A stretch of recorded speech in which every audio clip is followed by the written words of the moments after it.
Hello, hello. My name is Angie Sea, and this is A Hug in a Better Place. The book today is 10 Women by George Bowering. I hope I said his name right. This book it's set up as snapshots of 10 women, as the name suggests. I don't think it's necessarily the same narrator in each snapshot, let's call them, or chapters, because every chapter is titled as a different woman, and though it's explicitly said in the back that it's a work of fiction, it's hard not to think that it's got some biographical elements to it.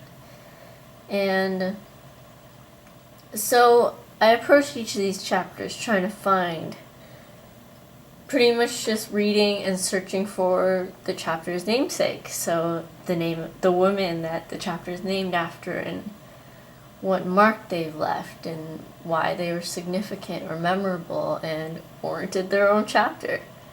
And usually it is either a little intimate meeting, a woman that did something, an artist, a patron, a poet, a lover, or just anyone that happened to leave a mark.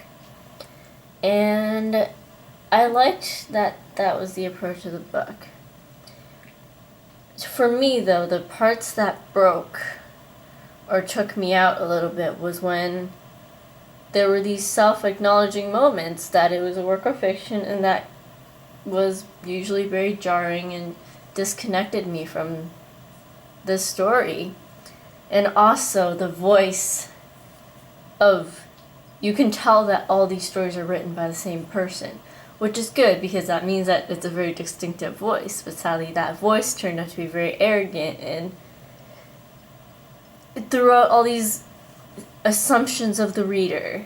That is a pet peeve of mine, and sadly it happened a lot, and I personally didn't enjoy the attitude of the voice that was carried throughout every chapter. This definitely wasn't as adventurous or as fun as I thought it could have been, because the stories, there were some in there that are beautiful. Cassandra, and her name escaped me, but there was one about a patron who had all these fun ideas for an artist that she wanted to support because she just wanted, out of the blue, inherited a lot of money. And it's all these little glimpses and little ideas that I felt just, I don't know, I feel like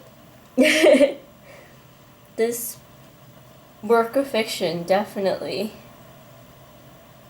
shows tokens of truth, whether it's about people or relationships. And I'm just hoping that the writer, George, hasn't offended anyone through this book, because if he has taken inspiration from real life people, I don't doubt that these people will be very easy to recognize themselves. It was a great read for me because it was close to home.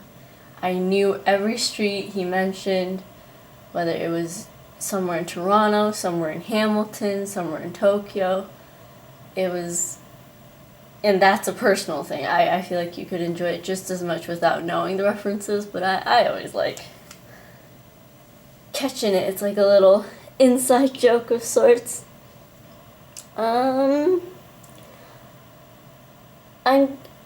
I can't say that I know him. I don't know George very well, despite after reading up about him after finishing the book, which is what I usually do so that it doesn't influence my thoughts on the book itself. After reading the book, I found out that he's prestigious. He's won all these awards, and he's been the poet laureate. And I was disappointed that this is the first book that I read of his, because I definitely didn't love it. It definitely didn't give me something outstandingly memorable. So I'm hoping that this is one of his weaker works so that I could maybe someday try him again and read something that is prior to all his fame and glory and discover something more wonderful. So, yeah, that's all I have to say about this, which is quite a lot actually. But, yeah. Thanks for listening to another episode of A Hug in a Better Place, and I will talk to you next time. Bye now.